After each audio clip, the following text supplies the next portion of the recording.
November 28th, 2016. Lamia Flight 2933, a chartered Avro RJ-85 jet with 77 people on board, is flying a Brazilian soccer team from Santa Cruz, Bolivia, to the final match of the 2016 Copa Sudamérica tournament in Colombia. Among the passengers are 22 players of the Chapecoense Football Club, 23 staff members, 21 journalists, 2 guests, and 4 crew members. When nearing their destination airport, the crew is instructed to enter a holding pattern to wait for 3 other aircraft to land before them. 3 minutes later, the crew asks for priority landing because of unspecified problems with fuel. Air traffic control tells them to expect clearance in approximately 7 minutes. 3 minutes after that, while on their second lap in the holding pattern, the crew declares a fuel emergency and requests immediate descent clearance and vectors to the runway. The engines then flame out, and as the aircraft descends to the airport, air traffic control can no longer find the plane on radar. What happened to Lamia Flight 2933? How did a low fuel situation get out of hand so quickly? Find out on this episode of Black Box Down.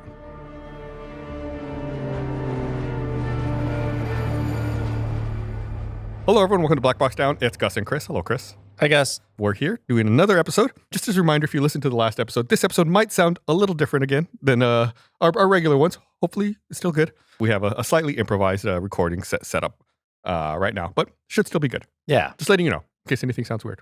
As always, give us a follow on social media at Black Box Down Pod on Facebook, Instagram, Twitter. You can see all kinds of pictures, videos, things to help you envision what's going on with some of these episodes, some of these things that we talk about. We're also on YouTube. We are on YouTube, aren't we? I always forget. If you're the kind of person who likes to consume podcasts on YouTube, you can do that. And you can also find some of our, we have additional content there, like some animated explanations of different things and incidents and a lot of cool stuff. So yeah. So this accident, Lamia Flight 2933, was captained by 36-year-old Miguel Quiroga, who had been a former Bolivian Air Force pilot with 6,692 flight hours, including 3,417 hours on this plane, the Avro RJ-85. The first officer was 47-year-old Fernando Goitia, who had also been a former Air Force pilot, received his type rating on this kind of plane 5 months before the accident. He had 6,923 flight hours. 1,474 of them were on the Avro RJ-85. Additionally, there was a third junior pilot in the cockpit, Cici Arias, who was observing the flight for training purposes. I don't know if we ever talked about an incident with the Avro RJ-85. It's a plane that was manufactured in the United Kingdom by British Aerospace.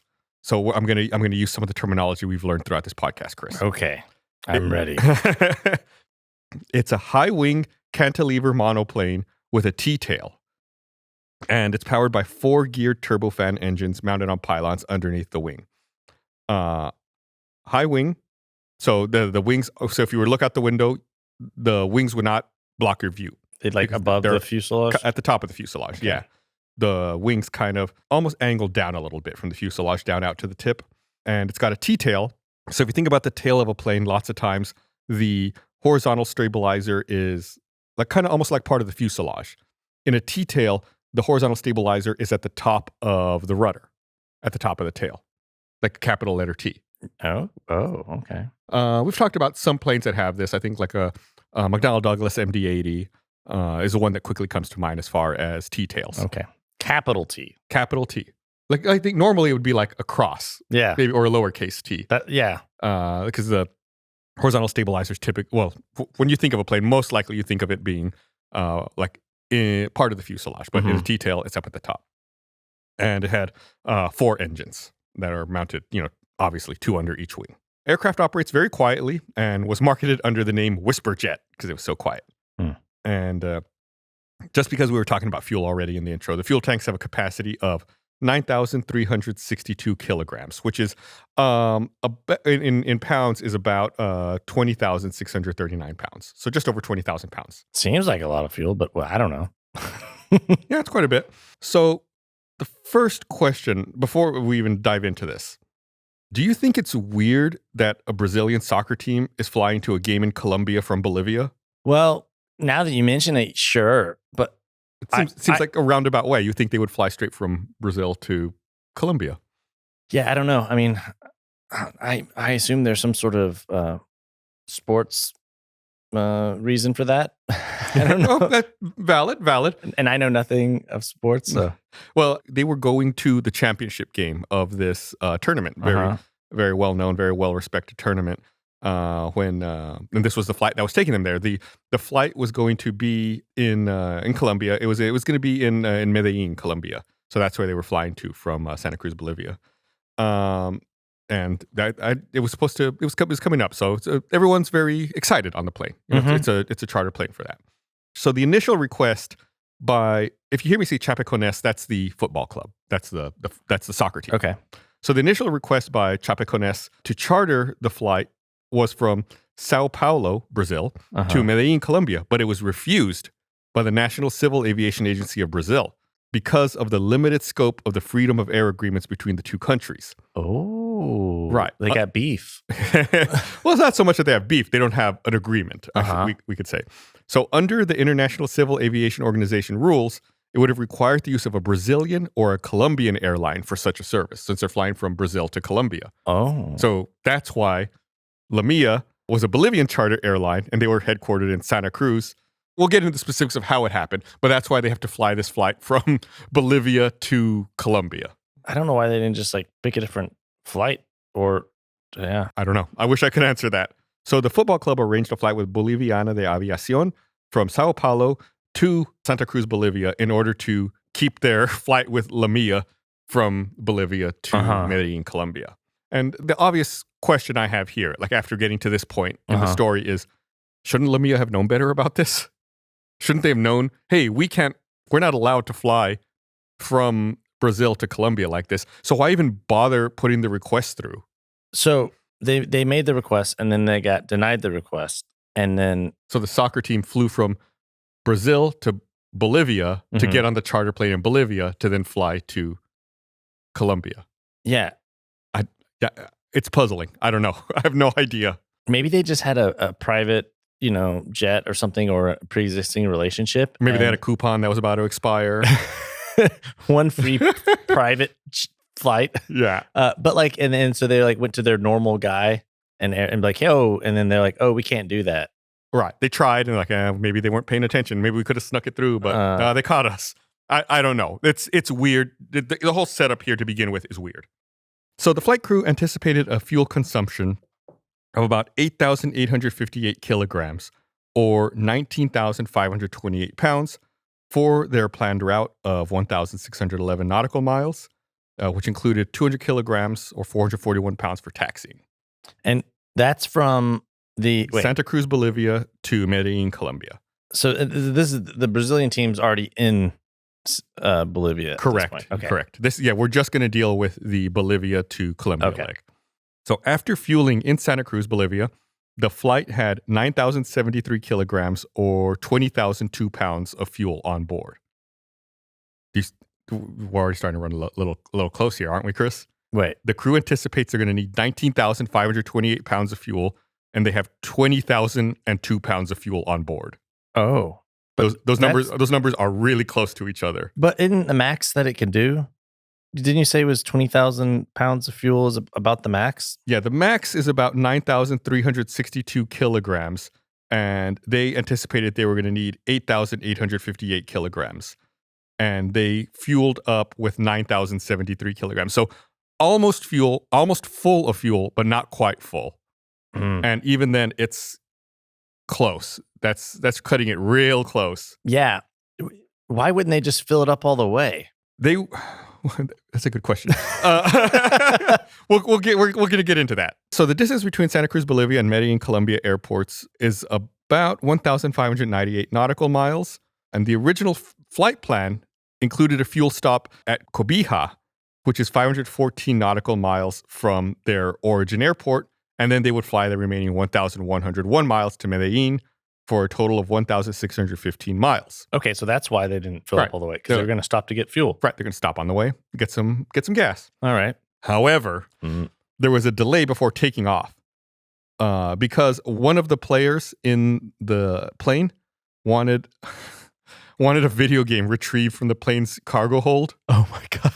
So they had to delay their takeoff because then the crew had to go through the cargo hold to find that player's bag, and then they pull out a video game for them and then take it up to the cabin. So because of this delay, they had to cancel their fuel stop because the airport that they were going to stop at to refuel was going to be closed by then. Oh my God. What game was it? I want to know what game it was. I don't know, Chris. The report does not say. It might have been a Switch game. Maybe he left his Switch in the bag by accident. There's something like that, right? Yeah. I mean, unless they had like a TV, I don't know. Either way, I can't believe they did that. They held up the whole thing just for, oh wait, I forgot my game. It's a charter flight. It's one of the players, and they're going to the championship game. Yeah, he must be one of the star players. Could have been. So now they need this new flight plan, right? Because they're not going to stop for fuel anymore. The new flight plan was rejected by an officer of Bolivia's AASANA. It's I'm going to do my best here, Chris.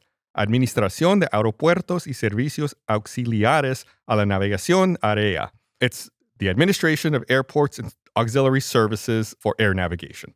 So kind of like their controlling governing body. Yeah. And it was rejected because they rejected it several times, actually, because the aircraft's range was almost the same as the flight distance.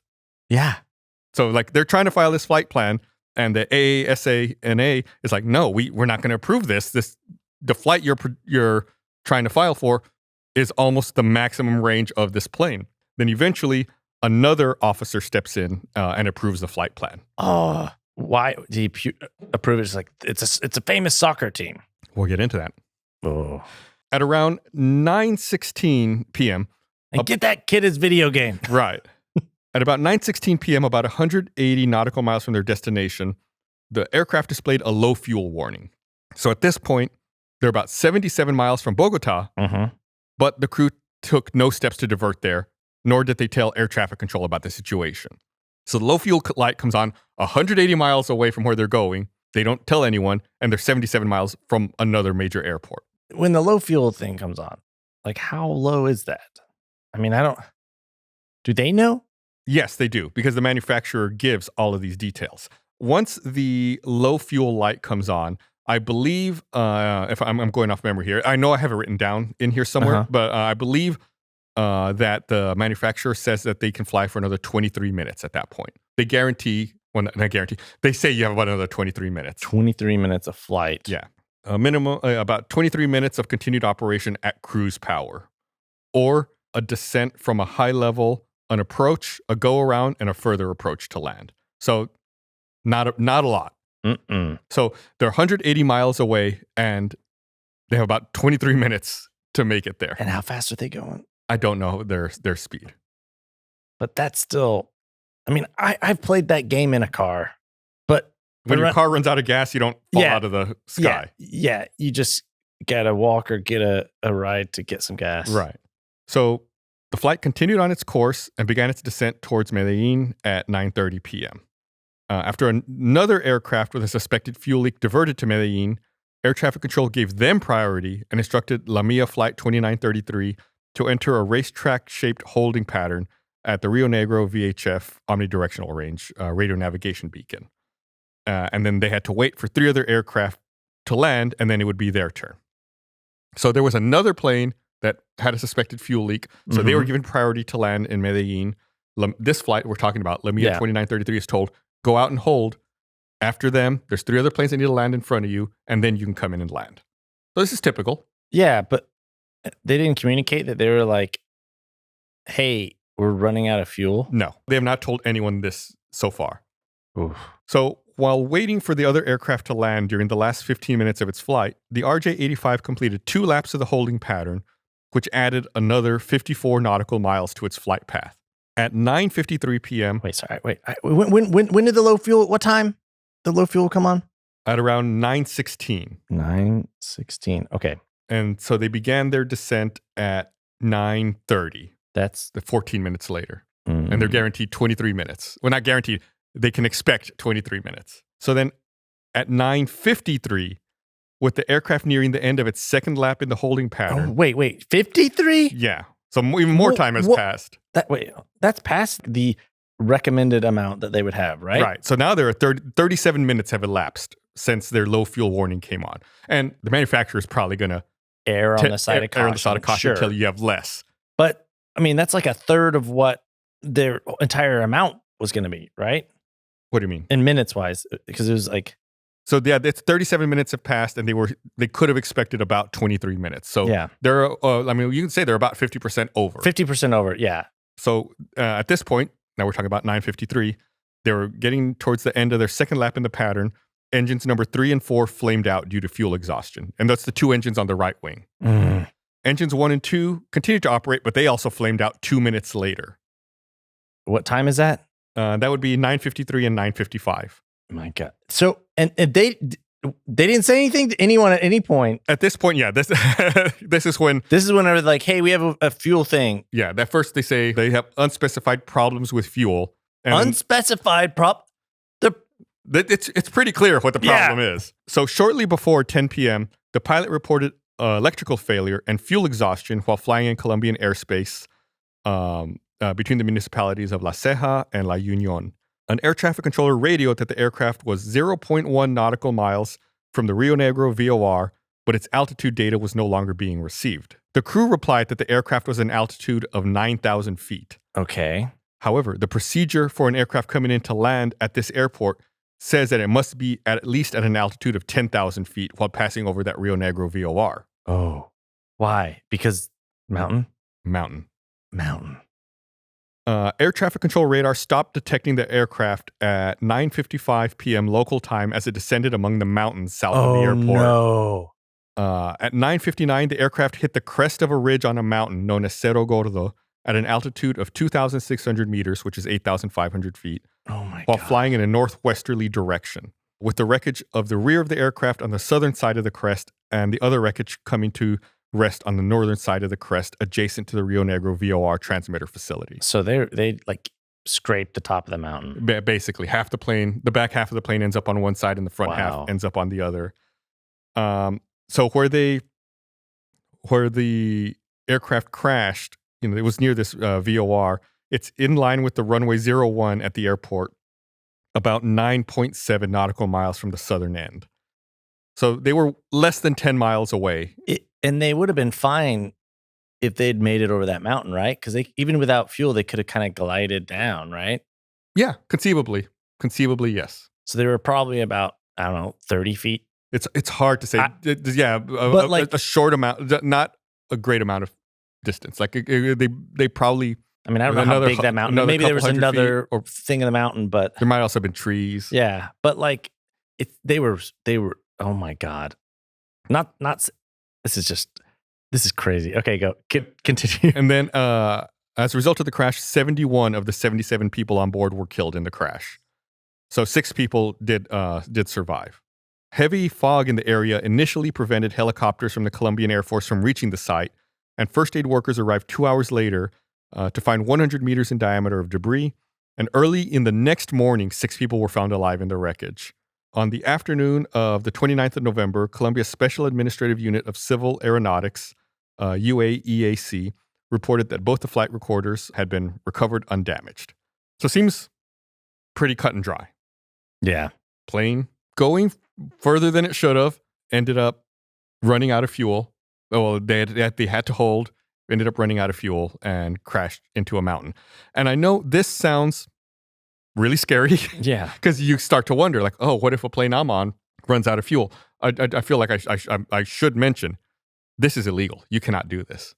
You need to have enough fuel, not only to get to your destination, but also to divert, to hold, to try to land, to miss, circle, and then come back in to land again.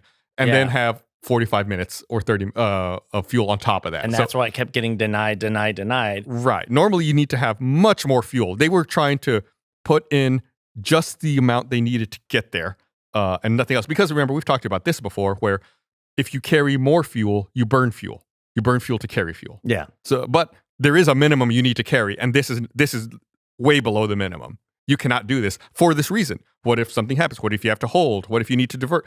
What if the airport was closed and they needed to go to another airport? You're setting yourself up for failure doing this. Yeah. Okay, so this plane, the Avro RJ-85, was operated by Lamia Airlines, and it was hired by the Brazilian soccer team to perform 2 non-scheduled passenger transport charter flights. The first flight was scheduled for November 28th at 2 p.m., departing from Sao Paulo, Brazil, to the city of Medellín, Colombia. And the second flight should have taken place on December 2nd in the opposite direction, from Medellín, Colombia to the city of Chapeco, Brazil. This plane was stationed in Bolivia, and on November 27th, the company presented 2 requests to the Brazilian Aeronautical Authority to carry out the scheduled flights. But these requests were denied because, like we talked about, they did not comply with Brazilian and international regulations, which require the charter flight can only be normally conducted by an operator belonging to the country of origin or the country of destination. So on November 28th, which is the next day, the company made a new flight request to the ANAC authority, which was again rejected for the same reasons previously mentioned. Thus, the operator who belonged to the Bolivian state could not obtain the necessary permission to carry out the flight as planned. So now that they're not given permission to do this flight, arrangements were made for the passengers to travel on a regular passenger flight from Brazil to Santa Cruz, Bolivia, and afterwards they would get on the Lamia flight going on to Medellín, kind of giving a little more background to what we talked about a little earlier. The passengers boarded the flight in Brazil, which had an estimated departure time of 5:45 p.m., and the flight took off at 6:21 p.m. At 8:45 p.m., the flight arrived in Santa Cruz, Bolivia. And according to the factual information, it's determined there was poor flight planning, low situational awareness in its execution, and wrong decision-making, all of them influenced by the desire to fulfill a transportation contract. So the reason I had been bringing this up and the reason we're still talking about this now is that this is just to kind of underscore and highlight the incompetence or the negligence that's going on at this airline before the plane even takes off, just in the planning phase and not knowing what they're doing and trying to get this, what amounts to an illegal flight plan pushed through. 2 of them. Right. 2, one through, like, I guess, country laws, and the other one through, like, flight laws. Or international. Yeah. Yeah. It's mind-boggling. And this is like a private company? Yeah. It's like a private charter company. Yeah. Exactly. The crew did not comply with the provisions of the company's General Operations Manual in relation to determination of the minimum amount of fuel required to carry out international flights. Not only did the crew miss a component of the calculation, in fact, the planning of the operation did not take into account several components of the minimum fuel calculation required, namely the fuel required for an eventual diversion to an alternate airport, the reserve fuel, and the contingency fuel. This is all what we talked about a little while ago. Yeah. This is all the extra fuel you need to have budgeted in order to safely make flights. The flight started in illegitimate conditions with regard to the amount of fuel on board. So from the planning phase, things were messed up. From the second they get people on that plane and take off, it's an illegal flight.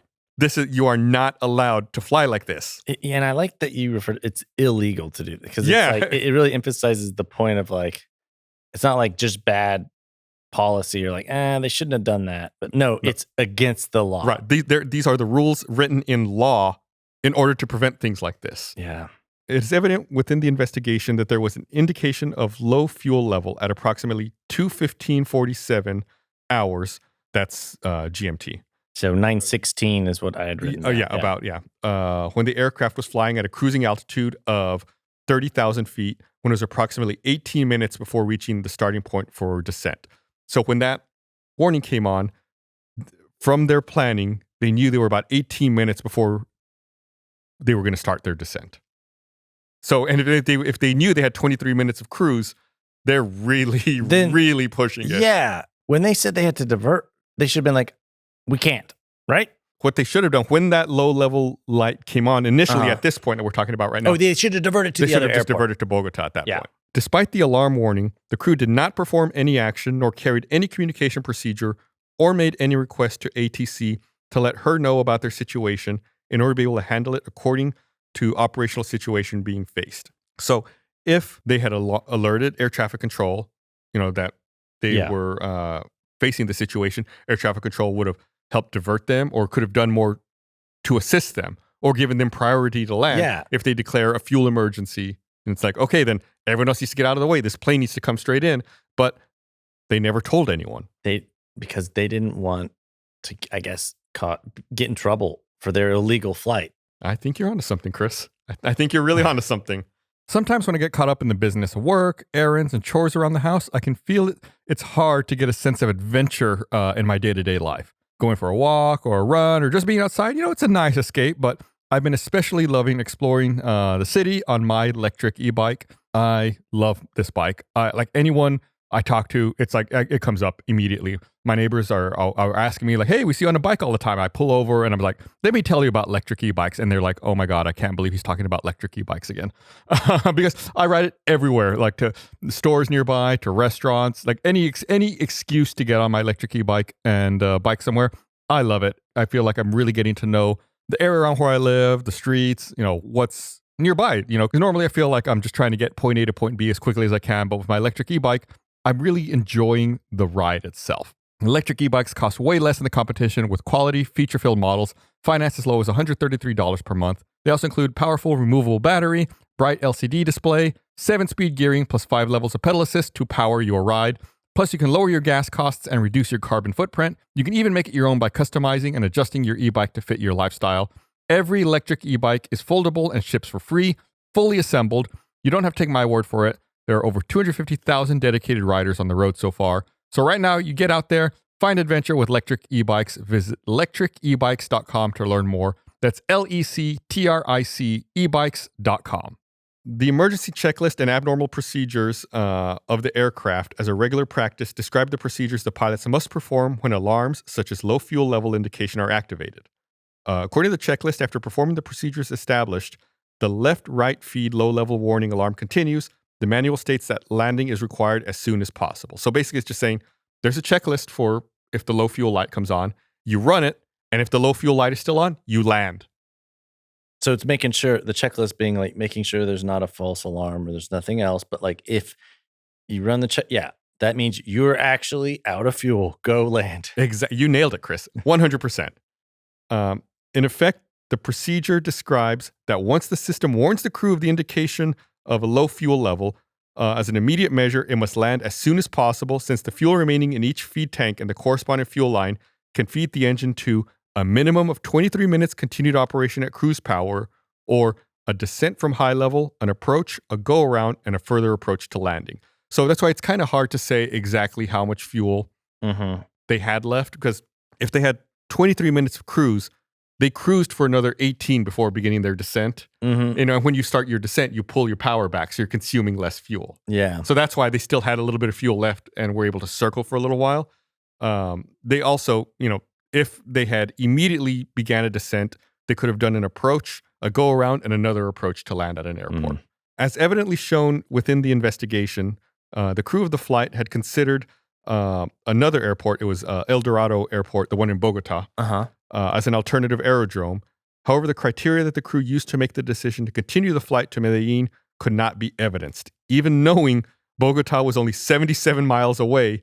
But the problem is that there was no cockpit voice recorder that was active at that time. I didn't even get into this. So in 2016, for some mysterious reason, the cockpit voice recorder stopped recording about 100 minutes before the crash. They turned it off. The report is unable to say that for certain. That is speculated. It's possible there was a malfunction. It's possible it stopped working on its own. It's also possible that they disabled it in the cockpit, knowing that things were about to start going bad and they didn't want a record of it. Wow. Is it well known, I guess, among pilots how to turn off the voice recorder? I don't know how they would have done it. It's possible they could have pulled a breaker for it. I remember we talked about in FedEx 705, the attempted hijacking, the guy who wanted to hijack that plane popped the breaker for the cockpit voice recorder because he didn't want a record of it. But the pilots noticed it and they popped it back in. So in some planes, it must be possible to do that. Maybe that's what, if they interfered, maybe that's what they did. There's no definitive evidence of that, but that is a working theory. Yeah, I'd put that theory to work. What? I mean, I I think it's a good working theory. Okay. So I'd hire them to do the job. Okay. So when continuing the flight with the condition of low level of fuel indication, a congested airspace in the approach gave an obvious connotation of delay in this approach phase, which the crew had not foreseen. So, they continued, and then this delay and this hold pops up before they're able to land in Medellín, and they didn't anticipate that. They thought they'd be able to go straight in, and maybe they would make it. On several occasions, The aircraft was instructed by ATC to proceed to a holding pattern on the Rio Negro VOR with the information collected by the crew without any observation or objection, despite the fact, as explained, the aircraft was flying in a low fuel condition. So air traffic control tells them to go hold, and they go and do it. They don't tell that we're low on fuel. They go out and enter this hold. I can't believe they did that. It's like negligence after negligence. It's just over and over. It's just digging. Yep, they're making it worse and worse every step of the way. And I think we've talked about other incidents in the past where people die, accidents happen because the pilots do something they're not supposed to, and then they're not honest about it. Yeah, they're not. They don't tell air traffic control what's going on because they're trying to cover it up or they're trying to hide it. They don't want to get in trouble, and then people die. So at the low fuel level indication point, the flight was about 180 miles from Medellín. According to the flight data recorder records, at 2:15:47, so that would be like about almost 9:16, a low level indication was shown. And at 2:45, which is 9:45 p.m., the aircraft reached the Gemli position. Gemli, not Gimli. Don't get it confused. Giving a total flight of 29 minutes, 16 seconds, and a journey of 169 nautical miles from the indication of the low fuel level to Gemli. From the start of the holding pattern at Gemli, and this is just one of those navigational waypoints. It's not like, it's nothing you can see. It's just built into like a GPS waypoint or a navigation waypoint that they use. So from the start of the holding pattern at Gemli, due to air traffic delays, until the beginning of the shutdown of the engines, it took 8 minutes and 42 seconds, and the plane traveled 44 nautical miles. So all told, you combine that all up, what is that? That's like 38 minutes total, and about 213 nautical miles from the time that the low fuel level warning came on. And they know, right, that they have that the recommended 23 minutes, right? They know that. Like we said, the captain has flown this plane quite a bit. And any pilot knows if you see your low fuel level come on, you run the checklist, and if it's still on, you need to land. It's the fact that they're like, well, let's hope this works. So from the Gemli position to the threshold of the runway in Medellín, that was a distance of 16.3 nautical miles. That means if the crew had let air traffic control know of the precarious situation before arriving at Gemli, and if they had not performed the holding pattern and they had proceeded directly on their approach, the remaining fuel would have been sufficient to cover the necessary distance of 185.3 miles. So they went 213 and then they ran out of fuel. If they had gone directly straight in, it would have been 185. So they would have made it in barely. On the fumes, but still. Right. They would have landed. That's why I don't understand why they didn't just say something. I mean, I get it. Trying to cover it They're up. trying to cover it. Yeah. Trying to hide it. But like, it's like a little kid getting in trouble. And like they try to lie and hide, and it's like, just come clean with it. Yeah. Given the alternatives in the development of the operation with the aggravation of continuing a flight with limited fuel, it's highly probable if there had not been a delay in Gemli, the aircraft could have reached the runway. However, it was evident the absence of criteria of the crew to continue the flight and accept a holding pattern without reporting on time the operational conditions of the low amount of fuel to air traffic control, which was found with an unforeseen delay to start the approach. So it's just, again, it's reinforcing they had enough fuel, even though they should not have been doing this. They could have made it to the runway if they had just declared a fuel emergency or told air traffic control, we are almost out of fuel. We need to land.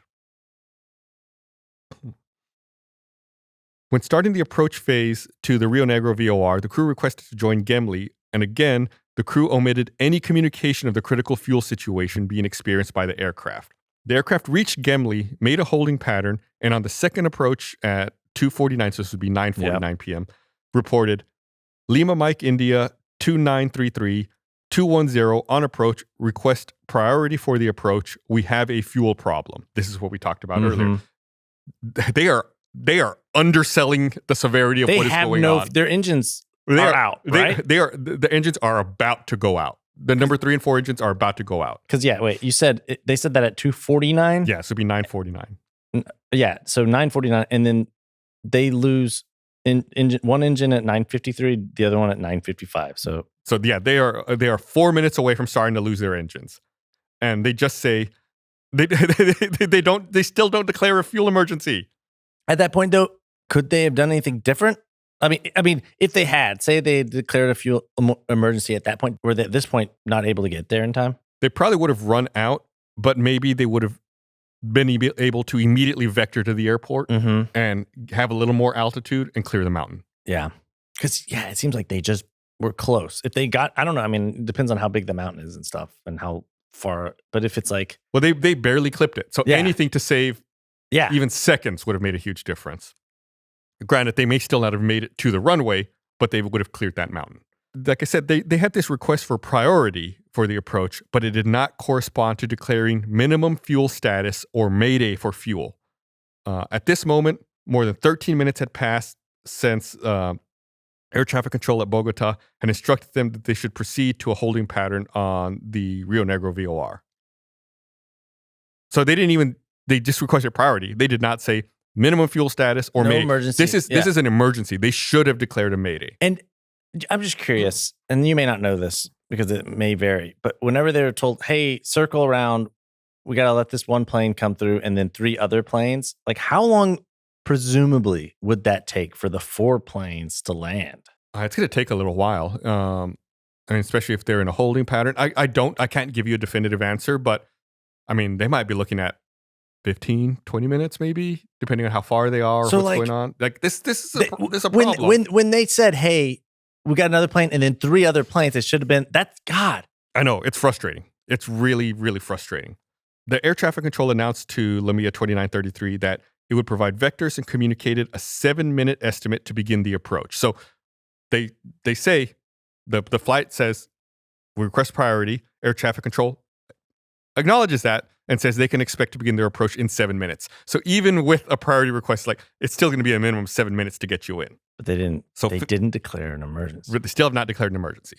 So faced with this instruction, which denoted a considerable delay for the flight, under these conditions, the crew members contacted at 9:50 p.m. and said, "I will be attentive for the vectors Lima Mike India 2933, showing a passive condition on the part of the crew in such a critical situation." I'll be. It's like, okay, I'm waiting for those. I'll be waiting for those vectors. Yeah, it's like you need to be more on the ball here. Just let me know. Yeah, whenever it's convenient for you. Later, during the 3rd holding pattern at Gemli, the crew finally reported their emergency condition. This is at 9:52. Yeah, it's when their first engine goes out. Yeah. They say, "We are in a fuel emergency. That's why I'm requesting final course." And this communication is not made according to what's expected in the regulations. What do you mean? So there are regulations for this kind of thing. Okay. The International Civil Aviation Organization. It's according to Annex 3, numeral 4.3.7.2.3. The pilot in command shall declare a situation of fuel emergency by broadcasting Mayday, Mayday, Mayday, fuel, when the calculated usable fuel predicted to be available upon landing at the nearest aerodrome where a safe landing can be made is less than the planned final reserve fuel. So it tells you specifically, they should have said Mayday, Mayday, Mayday, fuel. But remember earlier they said they want priority, then it says we're in a fuel emergency. Even now they're still trying to like gloss over it, right? Right. Or maybe now they're panicking. They're panicking, but they didn't even just, what did he say? What was the final thing he said? We are in a fuel emergency. That's why I'm requesting final course. Yeah. That didn't even, it doesn't adequately convey the situation. Granted, this is them escalating. Yeah. They finally said emergency. Right. And obviously, no time did they declare Mayday. The situation could be directly related to the previously identified finding during proficiency checks made to the crew. So we're rewinding a little bit here to their proficiency checks and, what they go through when they get certified in their recurring training. The pilot had observation in his proficiency check, and there's a quote, "To improve coordination in the cockpit CRM and in clearly define control of the aircraft and communications, who does what, take the necessary time to prepare the aircraft for an emergency." The co-pilot, in turn, had the following observations made on his proficiency check. This is them, like, their pilot tests, like, when they're getting approved to fly. Yeah. Okay. And now this for the first officer. "The conditions on approach must be more precise. Communication with air traffic control in emergencies must be specific. Pan, or mayday, according to the case." It is so on point for what they didn't do. This exactly. All the observations given in the annual checks and proficiency tests were spotted in a timely manner. However, it's evident they were not improved, corrected, or supervised. All of this led to a permissive behavior during the flight under critical fuel conditions, lack of communication that was not timely, and to not foresee the necessary time to prepare the aircraft for an emergency. So they were bad at some things, and those things just happen to be what they needed to do right now. Like dealing with crew resource management and dealing with communication in time of an emergency. But so those were things they were bad at, but they had passed. Right. It was like, you need to improve on this. And obviously they didn't. Right. That's what it said, right? Yeah, that's what it said. It was evident they were not improved. That's the words in the report, Chris. Within the operations analysis, taking into account the findings at the accident site and recordings of the flight data recorder, it was determined the crew configured the aircraft prematurely with extended landing gear at 9:53 and 33 degrees of flaps at 9:54 before the engine shut off. This operational situation greatly affected aerodynamics and critically penalized the aircraft's gliding factor, as there was an aerodynamic increase in drag, which contributed to an abrupt loss of altitude in the last leg of the flight. So they deployed their landing gear and flaps early, much higher than normal, which caused more drag. And why'd they do that? Because they knew they were about to lose their engines. And once they lose their engines, they lose their electrical power. Once they lose their electrical power, they can't drop it. Oh my God. Okay, because I think we've talked about some landing gear that can deploy with like gravity. A gravity assist. Yeah. Yeah. I assume that they have that. That's normally a very typical backup system. I don't know the Avro RJ85 well enough to say if they have that or not. I assume they do, but they might have been doing this specifically for their flaps. But you would think that maybe they would be like a rat. I don't know enough about this plane to tell you. The rat. It's been a while. It's been a minute. But the downside of this is that since they extend these before they lose their electrical power, but it creates so much drag that's kind of what causes them to descend faster than normal. Mm-hmm. If they hadn't deployed it, they might have made it over the mountain. Oh. See, like, and again, another thing that just adds up and makes the situation worse. Like if they had, I think the investigation even went through and tried to recreate this without deploying the flaps and the gear, and they clear the mountain. Oh my God. But then they're left trying to land with no fuel, no flaps, no gear. Yeah, but that's better than hitting a mountain. That's true. They can't even get rescued from until the next morning. day. Yeah. Even if they land hard on the runway without landing gear, at least they're on the runway. There's emergency personnel right there. Yeah, and it's a big open flat area. Yeah. I agree.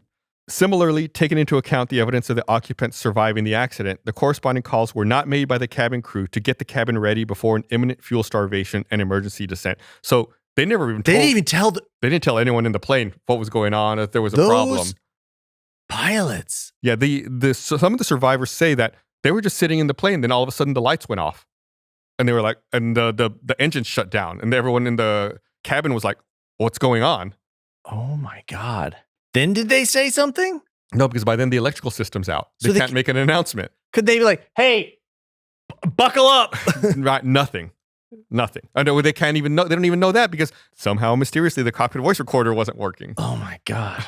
And that kid's video game just shut off, no power. Well, he might have had batteries. Oh, that's true. Yeah. It was a 4.5 hour flight though. Oh. So I don't know. Switch, yeah, you might be able to get that. Maybe, yeah. So it was clear from the findings gathered during the investigation that the crew performed a flight with limited fuel and that noticing the operational situation did not declare the situation in sufficient time to air traffic control. I feel bad actually for the air traffic controller because when this crash first happened, she got blamed for this. And I've seen interviews with her where she said people were calling her cell phone and like yelling at her and telling her it was her fault. But it's not. Yeah, as you can hear from this, it's clearly not. She had no idea. If they had declared an emergency, obviously she would have let them in right away. But in the interview, she's like, I've never had that happen before where a plane is holding, then they immediately say they have a fuel emergency and then run out of fuel. Yeah. It's like you can't get mad at her for not responding because she didn't have anything to respond to. Right. And also, she wasn't told anything until they were at the point where they were out of fuel. They were already, what's she going to do? She can't give them more gas in the air? Yeah. Wow. And because it was, it's a famous soccer team. Mm-hmm. Another evident noncompliance to the planned operational procedure was verified in the last 3 flights made to the Vero Vero aerodrome. Vero Vero is the airport in Bolivia, Santa Cruz, on August 23rd, October 30th, and November 5th, 2016. As evidence, this one's gonna blow your mind, Chris. As evidence, the aircraft Lamia 2933 had planned SLCO as the destination aerodrome. However, in all these above-mentioned flights, the crew did not land in Cobija and continued their operation towards Vero Vero, which corresponded to the flight plans to the alternative aerodrome. So let me explain this. So this crew, 3 times in the past, on August 23rd, October 30th, and November 5th, they had flown from Medellín to Santa Cruz, doing this exact same route in reverse. And with this little bit of fuel, skipping, not doing the refueling stop. So they would do the flight plan, put in the refueling, and then skip it. Right. And they would go straight to Bolivia. Then, granted, this is backwards. Right now, the flight we're talking about is Bolivia to Medellin. They'd done this three times going from Medellin to Bolivia, and they'd made it 3 times. So in their mind, they probably thought it was okay. Oh my God. However, the problem is Medellin is at a higher altitude. Oh. So they have to climb less to get to their cruising altitude. The airport in Bolivia was at a lower altitude, so they burn more fuel getting up to their cruising altitude and climbing. Oh. So they had less fuel than so they had done in one direction 3 times. They thought it's fine, we can do it. But they don't climb as high coming out of Medellin. So they burned more fuel this time, and then they had to hold on top of that. Mm-hmm. And I also wonder, and this may not matter, the topography around the airport, because this one had mountains around it. Yeah. I don't know enough about the Santa Cruz airport to answer that. But yeah. Even if it was the same, like if there are mountains. Well, that kind of plays into it. Medellin's higher. That's why they climb less. It's one of those weird things you don't think about. Like you think driving in a car, oh, I can drive from city A, like I can drive from here to city B, no problem. But if you try to drive from city B back in this direction, oh, that's different. That's going to need, that takes more fuel. Because, on a car, you're traveling in 2 dimensions. The plane, there's that 3rd dimension you have to deal with too. Well, even then, I mean, you're driving up towards the Rockies and then you're coming down the Rocky. Like, you're going to use less fuel probably. That's true. Yeah, you probably coast down the mountain as opposed to like having to give it gas the entire time going up. That's really true. God, so these guys. It's a mess, Chris. It's a mess. They did it 3 other. So it wasn't. Not that this is acceptable. It's not even a thing where they were like, it's these like big soccer team and like they're making bad decisions because of the moment. They just have a habit of making bad decisions. That's exactly it. During the course of the flight, arguments in the cockpit about fuel management were evident in the cockpit voice recorder recordings in relation to fuel optimization during the cruise phase. So before it was cut off, right? They were arguing about it, right? Like, oh, here's how we should fly to save fuel, right? So at 11:34 GMT, so what is that? That's 7:34 local time, I believe.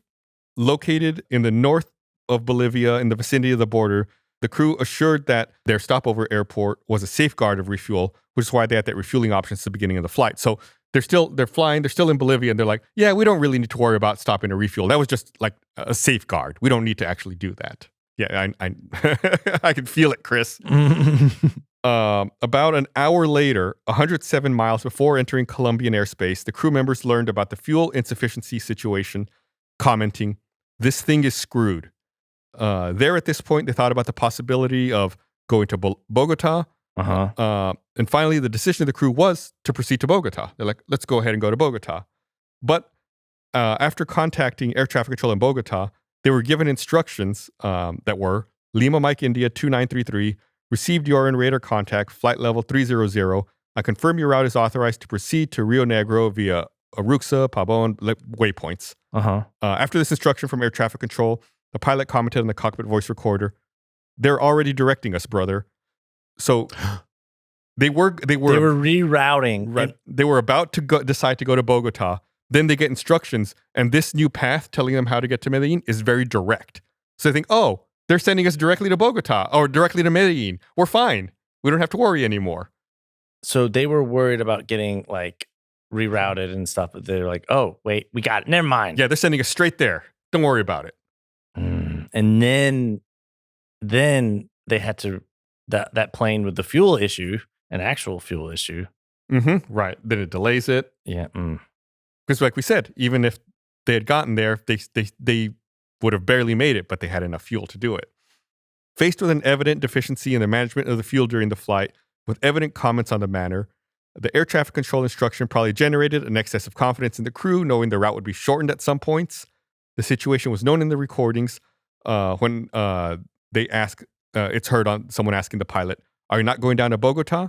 To which the pilot replies, "No."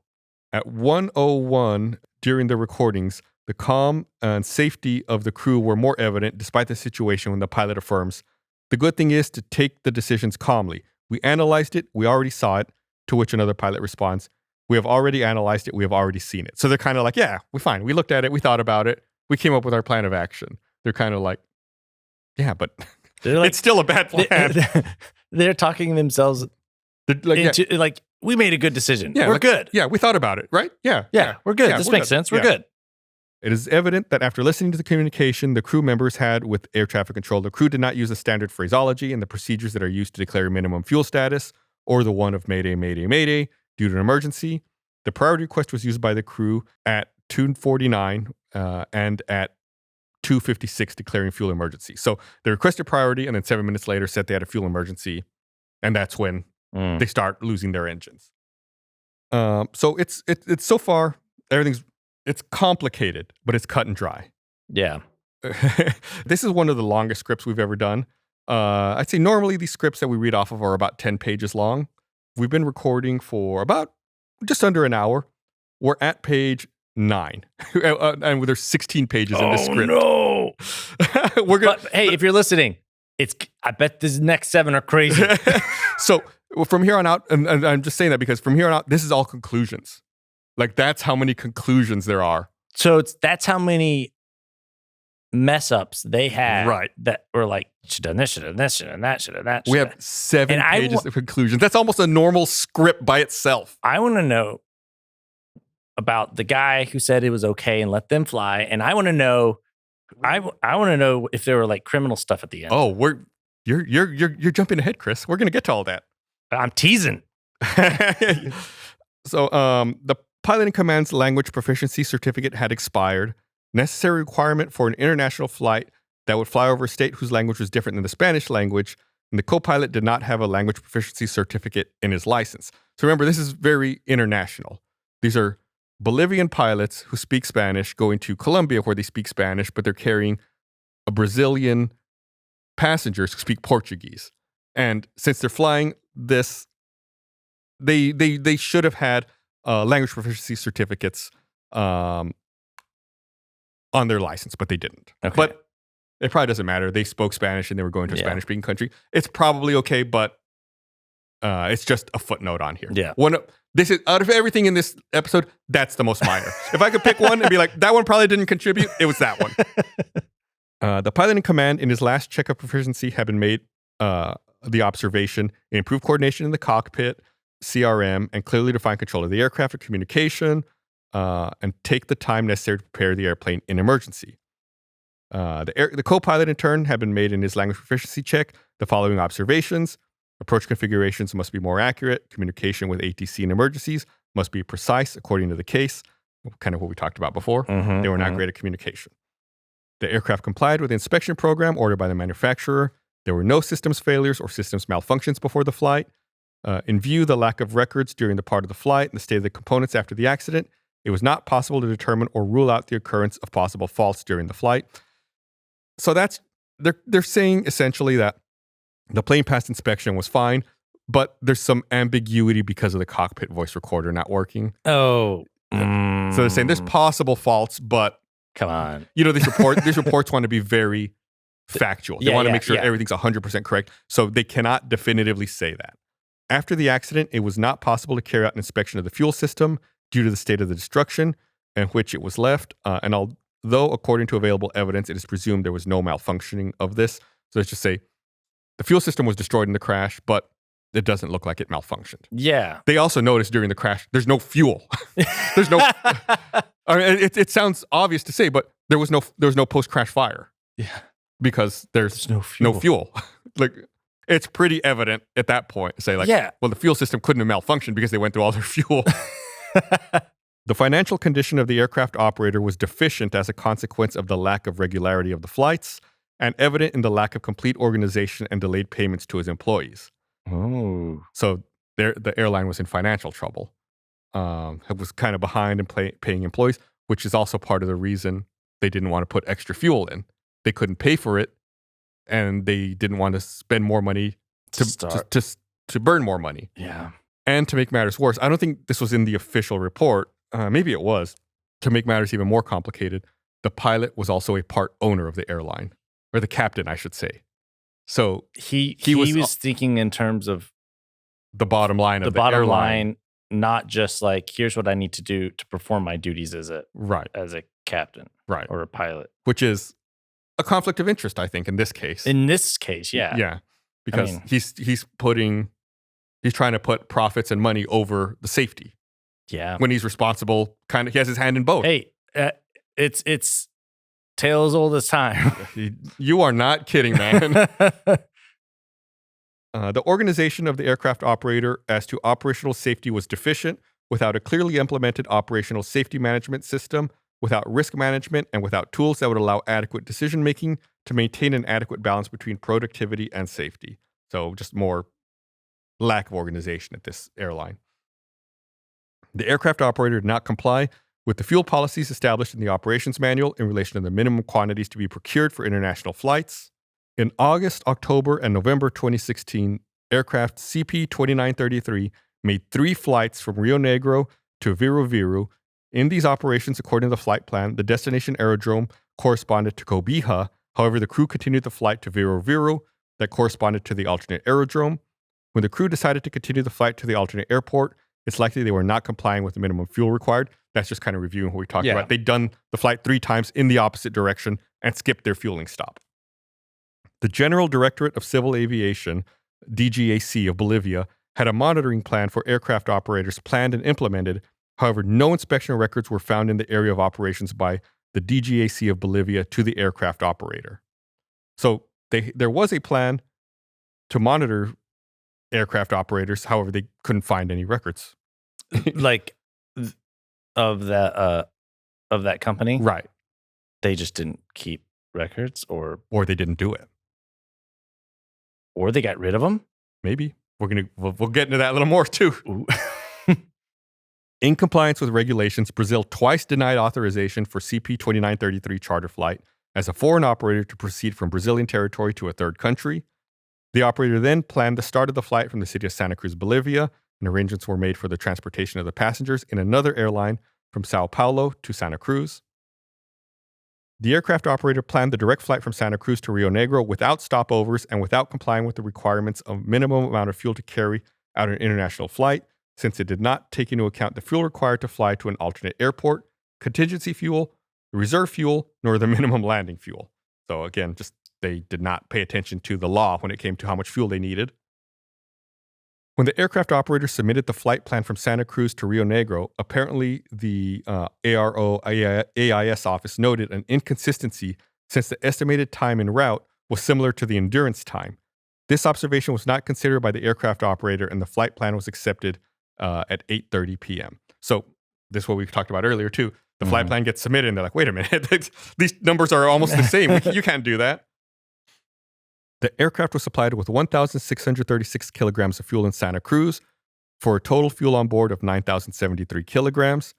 That amount was insufficient to complete the flight between Santa Cruz and Rio Negro, since the minimum amount should be 12,052 kilograms above the aircraft's fuel capacity. So the plane could not even hold enough fuel to do this flight legally. And that's why they're supposed to refuel. Right. But then they had to get the video game from the cargo hold. The airport they were going to fuel out was going to close. They probably didn't want to do it anyway. They didn't. They could have stopped anywhere else. It's not like that's the only airport they could have stopped at. The cockpit voice recording ended early when the aircraft was about 550 nautical miles from Rio Negro, about an hour and 40 minutes before the accident. It was not possible to determine the reasons why this recording was interrupted. That's the big question mark here. But we have our theories. We have our working theories. Yeah. The crew did not call air traffic control on the critical fuel condition, We can't stress that one enough. Yeah. That was, they just didn't want to get in trouble. Meanwhile, air traffic control was serving an aircraft that had reported and solved an indication of fuel leakage and that decided to proceed to land at Rio Negro. This situation delayed approach to 4 aircraft that were coming to Rio Negro, including CP-2933, whose fuel situation was unknown. And those are the planes we talked about that were lined up before them in holding pattern. When CP-2933 aircraft contacted Medellín approach control and was 68 miles from the Rio Negro VOR, air traffic control instructed it to proceed to hold and to perform a holding pattern on this navigational aid without providing it an approximate approach time. That's real nitpicky. Normally, when an aircraft is put in a hold, they'll tell them, like, expect further clearance at blah, blah, blah, or expect further clearance in and so that's what many I was minutes. asking when I was like, oh, how long? But Yeah, lots of times they'll tell them. But sometimes, They didn't tell them this time. But, I mean, I wouldn't say that's really a contributing factor. yeah, because they shouldn't matter. Yeah. And Right, they should have enough fuel, right? And it shouldn't be an issue. The crew did not call air traffic control on the critical fuel condition. When the aircraft was within 24 minutes of the Rio Negro VOR, the crew requested air traffic control to perform holding pattern at Gemli without alerting air traffic control about the critical fuel condition. The aircraft made one holding pattern at Gemli before starting the second circuit, requested priority to approach due to fuel problems. Air traffic control announced it would provide vectors to the localizer, and the approach would begin in 7 minutes. The crew members accepted the instructions and did not declare an emergency due to fuel problems. 1 minute and 11 seconds after receiving the first request from CP-2933 flight regarding priority due to a fuel problem, air traffic control cleared to approach another aircraft that was in the holding pattern. So, still going through the process. Okay, wait. So the air traffic control, they requested priority, and air traffic control was letting Another one like finish. Right. This is 1 minute and 11 seconds after the requested priority. Okay, but they didn't really. But again, they requested priority versus declaring an emergency.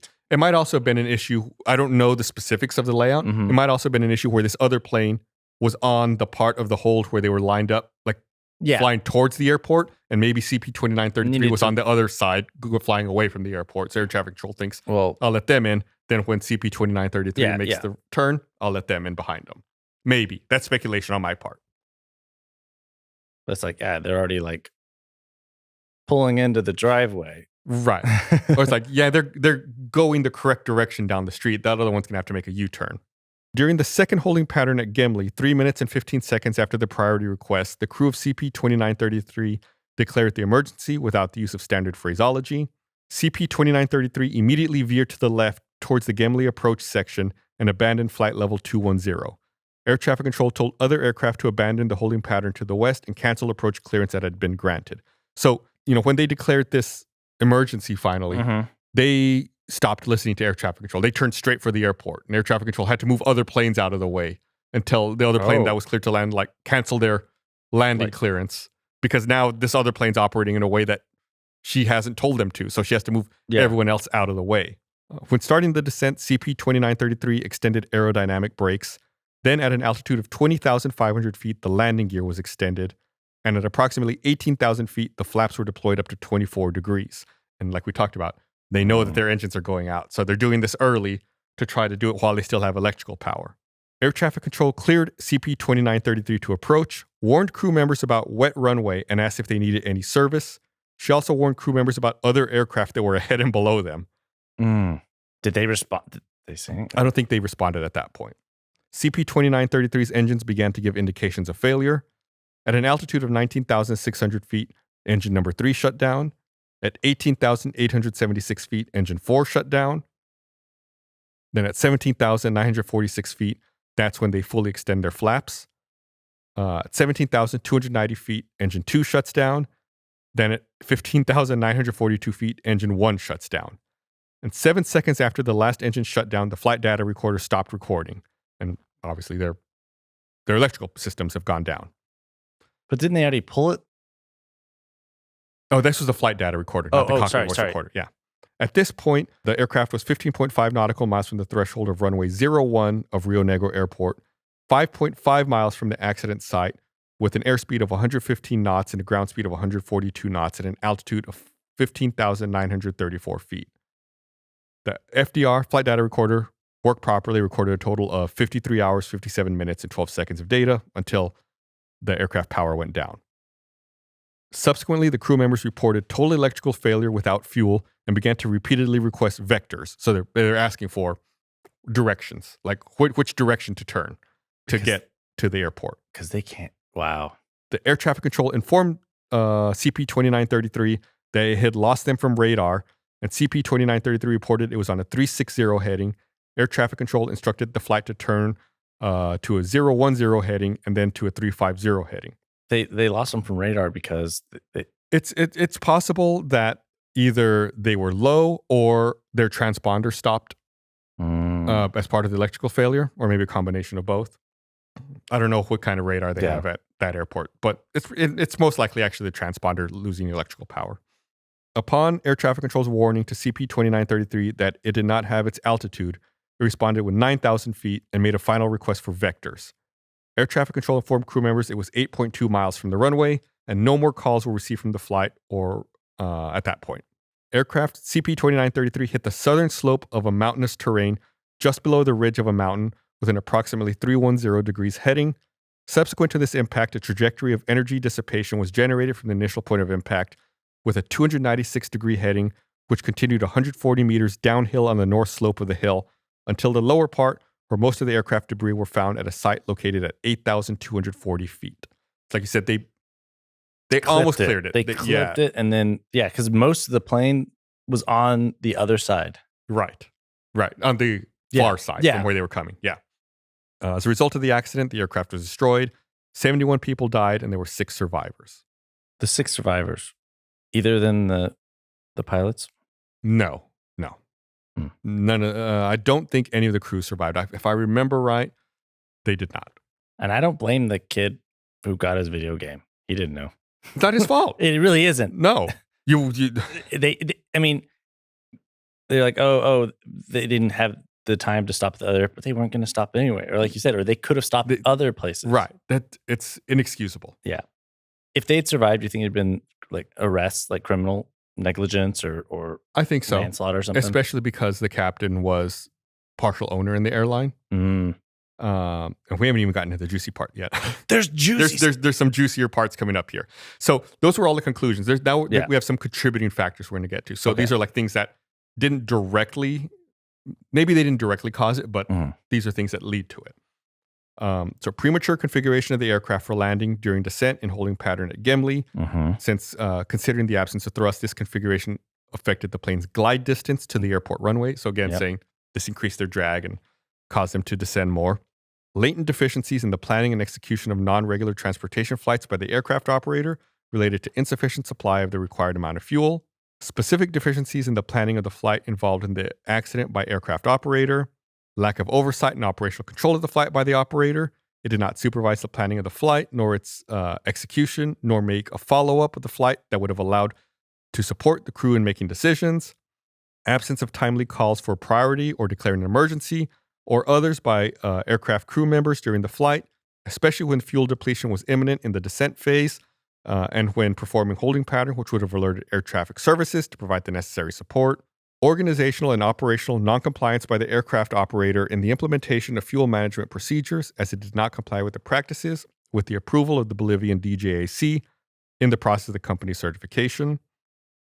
Delay in the approach of CP-2933 to the Rio Negro runway caused by its late priority request and late emergency declaration for fuel added to heavy traffic at the Rio Negro VOR when on the holding pattern. So, a week after the crash, Bolivian police detained the general director of LAMIA on various charges, including involuntary manslaughter. Oh, the guy that said, go ahead and fly? Well, the general director of LAMIA. So the person in charge of the airline.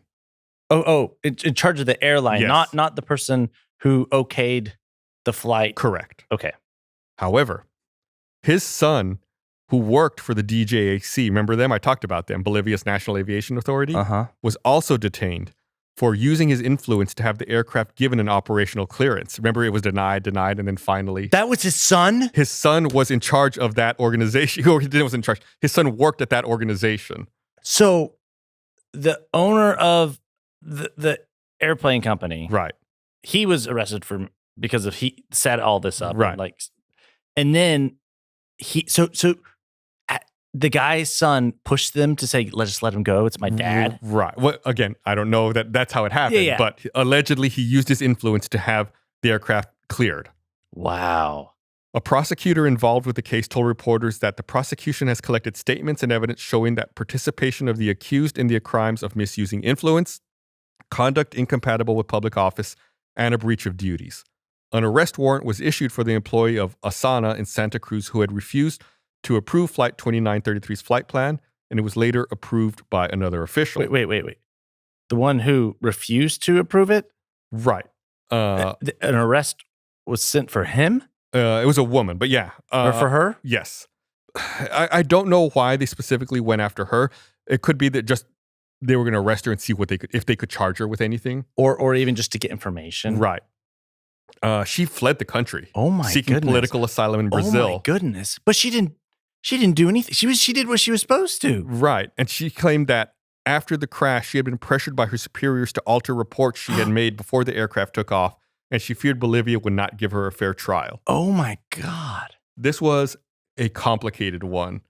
Not only from the airline perspective, but from federal aviation agencies' perspectives as well. Holy moly. That is crazy. I feel terrible for her. Because she was saying, no, you can't do this. No, you can't do this. And then someone else rubber stamped it. So she thought they were trying to put the blame on her. Yeah, probably, understandably. I wonder if whenever they were she was getting pressured to change her reports. I wonder if initially when they were checking up on it, they gave a false report about what happened. It could be. I don't know. Yeah, she had seen the plane's flight plan before it took off and warned that it barely had enough fuel to reach the destination in Colombia. And that, she said that she was pressured into changing a flight report she made at the time and then fled the country to Brazil. I don't know what happened to her. I don't see any follow-up on that. I guess maybe she was pressured, but she still signed off on it. Maybe. I wish I had more information about that. That's really frustrating. So they they arrested the owner of the company for manslaughter? Yes. And his son, who worked at the regulatory... at the DJAC. What happened to them? This was only in 2016, so it might still be an ongoing case. The latest updates I could see is just that they were jailed, and that the charges were going forward. But I have not really seen an update since late 2016. It's also sometimes it's hard to get updates on these things here in the United States because you might see a headline about it and then there's no follow up. Yeah, it's a bigger news story in those countries. And then again, that cases take a long time, and then sometimes they settle and blah, blah, blah, and it's not exactly big news at that point. Right. So that's the latest update I can find about that stuff. Oh, hold on one second. I may have found something. No. So I don't really have any further information on those criminal charges, unfortunately. But those were pretty serious charges, right? I mean, that's some serious jail time, probably, huh? Yeah. In fact, I believe that the general director of Lamia was jailed until the trial was over. It's not like a release on bond kind of thing. I think he was taken to jail and kept in custody through the trial. But I don't know where we're at with that. I mean, he had access to planes. That's true. But yeah, that's it for this episode. A longer one, but it's weird because it's a longer one. But it's with a very straightforward. A very simple, straightforward cause, but laying all the groundwork and explain how do you get to that point? Yeah, and it's it's straightforward, but a lot of episodes are, there's this one crazy thing, and there's another crazy thing, and then another crazy thing, and they all compounded in this perfect, horrible way. This was just dumb decision after dumb decision over and over and over again, and they all compounded in. Yeah. Super frustrating. In the end, like I said, this was a soccer team going to play in the finals of this tournament.